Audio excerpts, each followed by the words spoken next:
Hi, Sheila. Thanks for coming here. And Sheila Hollis is the acting executive director for United States Energy Association. We are happy to have you here today. My first question is, we saw last month oil hit $130 a barrel. It's come down, and the latest number I saw about $103 a barrel today. Is the worst over, or does the world really need to be prepared for the potentially another big surge in prices in the coming weeks? It all depends, of course, on the availability of oil on the world market. There's not a magic person out there who sets a dollar amount. It's a world market, very volatile. I expect that it will remain high due to the shift away from dependence or significant dependence on Russian oil in a number of areas of the world. So I would expect that the price of oil will remain high, demand remains high. There's the period coming out of the pandemic, there's more demand for energy, and so I think we're going to see that take place, and also there's oil going into storage too for future times ahead when it's needed. And since gas prices have been increased in the United States as well as world of the other countries, how would Biden administration energy action plan would work globally? Well, I think that the United States is going to have to take a look at the availability of oil and gas in the United States and to take the decision as to whether to advance more oil and gas development or to ride with what we have. I think those are the forks in the road that will have to be taken, and also where the parts of the world that we're really going to need access to energy supplies if the Russian oil and gas supply is not available to them.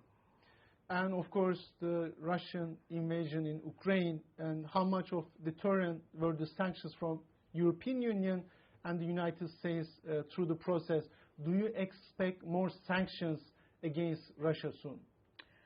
It's hard to know, but I would expect that if the pressure on Ukraine increases, if there's more loss of life, I think that will be so prominent in the eye of the world that it could advance additional sanctions. And do you think energy sanctions would work as well against Russia? Because United States took some action, but the European side has not. So now the community and the public is wondering when the European Union side will do sanctions against Russia. Of course, the necessity for natural gas, in particular in cold weather, has been very significant. And so now, if there is an opportunity when the weather is not so stressful on countries in Europe, it could allow a little more flexibility vis-a-vis sanctions and the like. And what do you think about the war turning into an energy crisis, and how will globally energy alternatives be shaped? Well, we've seen the energy crisis of the 1970s when it was a tremendous energy crisis, and lines to get gasoline, natural gas shortages and the like. We saw a tremendous amount of creativity go in after the energy plan was developed in response to this desire to never be caught like that again, where we were desperate for oil and natural gas. So you saw a lot of creativity, a lot of renewable energy concepts, alternative energy concepts that grew out of that. So what I would expect that, despite the downside to it, I expect that the opportunities for various forms of energy and the exploration, solar, renewables of various sorts, maybe a delay in the closure of nuclear plants, that might be another possible response. After, you may be aware, of course, that many nuclear plants shut down, but they were older. They were over 40 years old, 60 years old in some cases. So it could be a renaissance for small nuclear reactors. It could be a renaissance for a variety of sources of energy. I think one of the issues is going to be really on the table is, all right, we will are very likely to get a lot of renewable energy developed in addition, but we're going to need transmission lines in order to move those, and adequate storage. I think storage is going to be one of the critical elements. Without the storage and the transmission lines and the ability to build those lines, because they're always controversial. Nobody wants a big transmission line in their backyard, obviously, but it's always a battle. And then also the availability of the materials to build significant battery storage. And that, I think, is going to be a critical element, because what is necessary to build large battery storage is the things that go into batteries. And, of course, we do not have a massive supply in the United States, certainly. There's some in Canada. There's some in California. But by and large, we've got to go on the world market, and in many cases, that is China and Russia.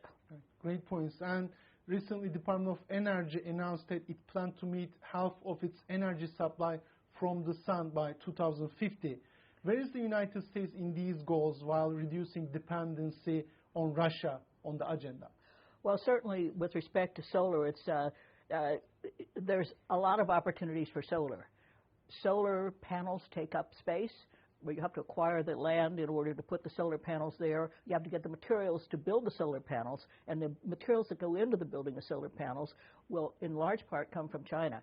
And I think those are the types of complexities. There's this incredible three-dimensional chess game that's going on as to how you put the pieces of together to make this happen, and then where you will place this massive storage, and how it will move out into the market, the transmission lines and all necessary to make that happen.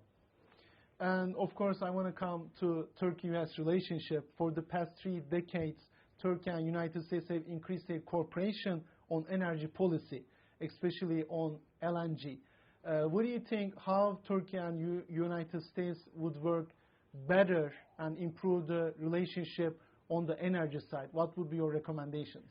Well, certainly the LNG is a great solution, and there's a lot of natural gas in the United States, but there's a lot of natural gas around the world that can move, even if it was not American LNG, it could move into Turkey from other parts of the world.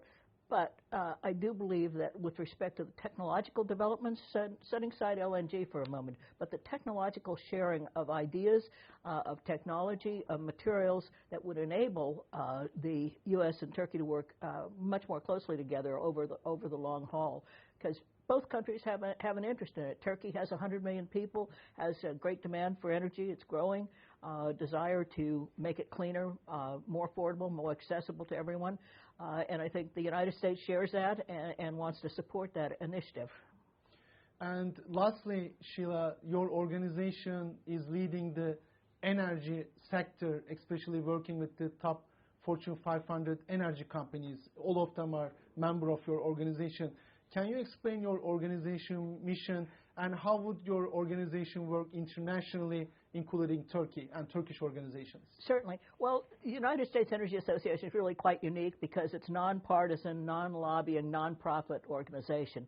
And on our board of directors are most representatives of most of the major elements of the energy industry: Edison Electric, American Gas Institute, Interstate Natural Gas Association, hydroelectric, and this whole, and plus the national labs and all. And the goal is to work together to make energy more accessible, to make it more affordable, and make it cleaner and better. And so that initiative is not going to go away. The demand only goes up for that type of activity. We don't really have a dollars and cents stake in it. We certainly want U.S. entities, all of these trade associations, to work together, but also to work on a worldwide basis to improve the world. We've worked in 104 countries throughout the world with the USAID, the State Department, the Energy Department, to make energy accessible, cleaner, better, safer, people better trained to handle some of the complexities of the energy situation with which the cards they've been dealt.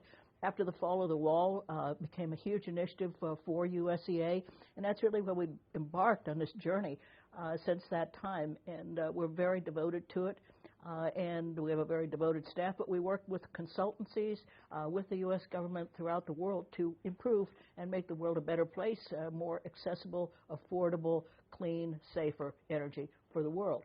30% of the world has no energy, no electric energy, and it's that astonishing idea. Uganda, we work very extensively in Uganda. Uganda, 70% of the people do not have electric power. And that is an extreme case, but it's not an isolated case, because there are so many parts of the world where the energy is intermittent, the electricity is intermittent. Many parts of Africa are really in desperate straits, in parts of Southeast Asia and other parts of the world. And our goal is to help improve that situation, all with the U.S. government and its guidance. As you said, it's important to work internationally and help other countries who need energy. Right. Sheila, thank you so much for your time. It was great input and recommendations from your side, and look forward to seeing you again. Thank you so much, Ali. A pleasure to be with you. Thank you. Ve şimdi İstanbul ofisindeyiz.